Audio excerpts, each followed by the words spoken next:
Welcome to the Old Time Radio Superman Show. From Boise, Idaho, this is your host, Adam Graham. Got any comments? Email me, adam@adamsweb.us.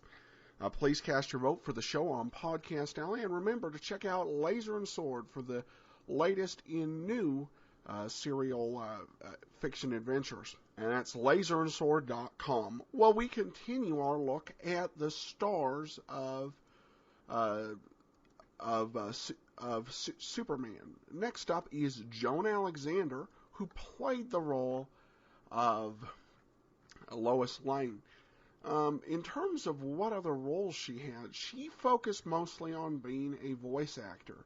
It was a great advantage for her. She was a mother, and she liked the idea of being able to be anonymous. And not to be recognized everywhere she went. But she did play some pretty substantial roles. She played the role of Ellen Deering on Philo Vance, and she also played the role of Della Street on the Perry Mason radio program. And she vastly outlived most other radio actors and actresses. She lived to be 94 and died actually in 2009. And really what she was best remembered for is the role of Lois Lane. She voiced that not only in on the radio show, but also on the cartoons. And later she, like Bud Collyer, did the Filmation Superman show in 1968. All right, well, we're going to get back into our story. We just began to learn why it's so important the Metropolis Football Team win, and we'll see what Superman can do to help. Let's go ahead and get into today's episode, The Metropolis Football Team Poison, Part 3. Presenting the transcription feature, Superman. Look, up in the sky. It's a bird. It's a plane. It's Superman. Yes, it's Superman, strange visitor from the planet Krypton, who came to Earth with powers and abilities far beyond those of mortal men. Superman, who can leap tall buildings at a single bound, race a speeding bullet to its target, bend steel in his bare hands, and who, disguised as Clark Kent, mild-mannered reporter for a great metropolitan newspaper, fights a never-ending battle for truth and justice. And now to our story. As you remember, Clark Kent became involved in what seemed to him to be a strange mystery that deserved investigation. It concerned the Metropolis University football team's sudden collapse in the fourth quarter of its game with State College. Fortunately, Metropolis won, but Kent suspects some human agency was responsible for what happened. He's followed up a few leads, and at the moment is back at the Daily Planet editorial office discussing the matter with his editor, Perry White. Listen. All I know is that you were assigned to cover a football game. You sent Lois Lane back with your notes. As a result, someone else had to write the story. I think it's about time you learned to stay with an assignment once it's given you. Now, you're a reporter, I know. I'm a reporter, not a detective. Exactly. Now, look, Mr. White, I've never let you down, have I? Well, what's that got to do with it? Well, simply this. There's a story behind that football game. A story much more important than the game itself. A story big enough to warrant headlines and a page-one spread. Well, that's different. Why didn't you say so in the first place? Well, you didn't give me a chance.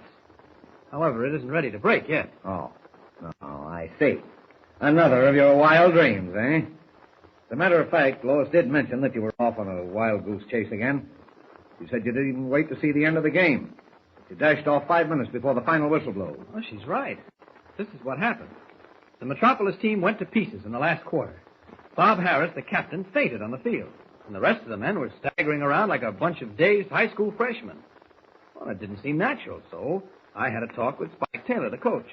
Yes? And Taylor was worried. Couldn't understand what had happened to his team. Every man on the squad was groggy. State College probably gave him a fight. No, it wasn't that. The men were dazed more than tired. Harris described it fairly well. He said his legs went weak and his head began to swim. Did the doctor examine him? Yeah, sure. Dr. Stone of the medical school. He even made a blood test. Nothing showed up. Well, there's your answer. I'm afraid not, Mr. White. There's more to it than appears on the surface. Briefly, this is the story. The Metropolis team has one more game to play with Southwest University. Now, if they win, they'll be undefeated and get an invitation to play at the Rose Bowl. Yes, I know. I read the papers, Kent. You're not telling me anything new. Well, I will in a moment. Metropolis must win because a lot depends on it. Like Taylor's coaching job? Oh, no, something more important. The lives of thousands of youngsters. Huh? What are you talking about? Well, you see, a man named Richards, an alumnus of the university, died last year and left the medical research laboratory $3 million, provided the university could raise $500,000 on its own hook. Now, the research laboratory needs that money badly to carry on its infantile paralysis work, trying to find a cause and cure. Yes. Go on. Get to the point. I am.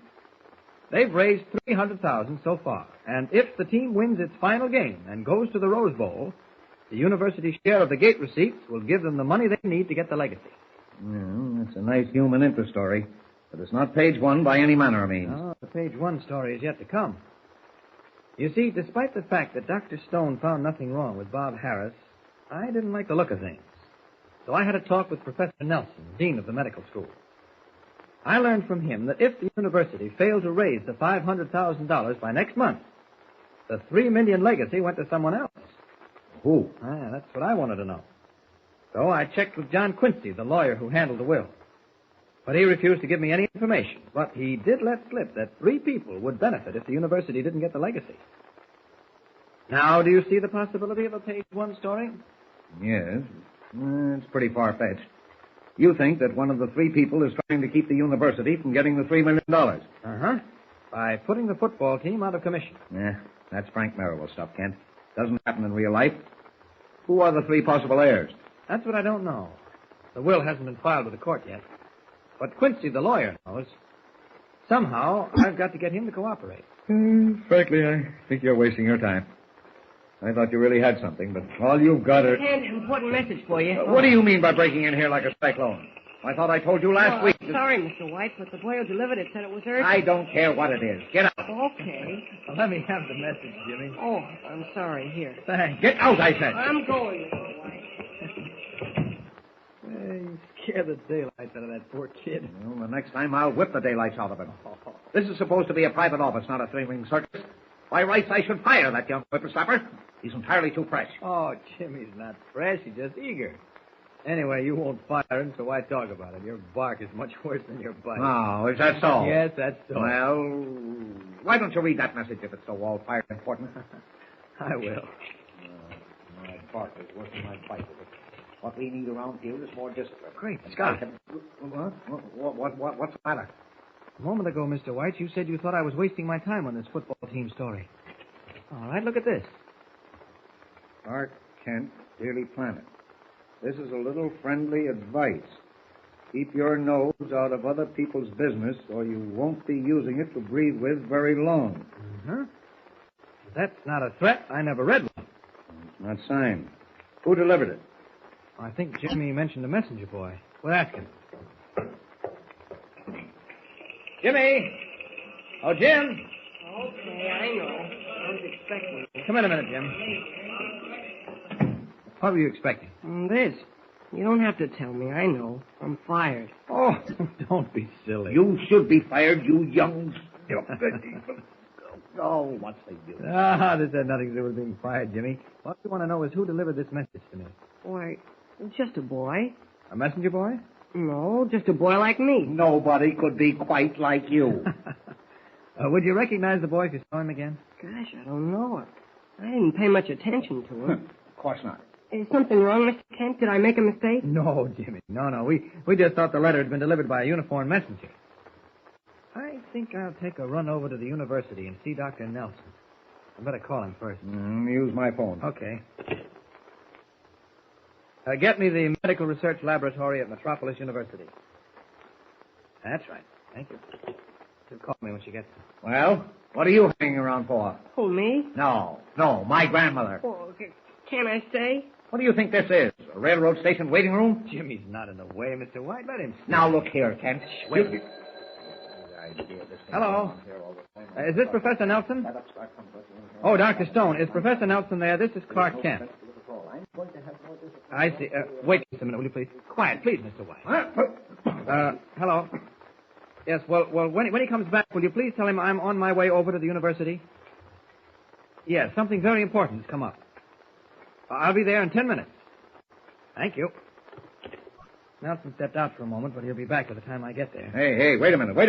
What are you rushing over to see Nelson for? Well, perhaps he can use some influence with that lawyer Quincy to get us the names of the 3 beneficiaries. I'll be back as soon as I can. You want to come along, Jimmy? Boy, and how? Just a minute, Kent. He was hired to run copy, not Okay, to run... Jim, let's go. Right with you. Now, see here, Kent, come back here. Come back here, I said. Kent, come back here, I said.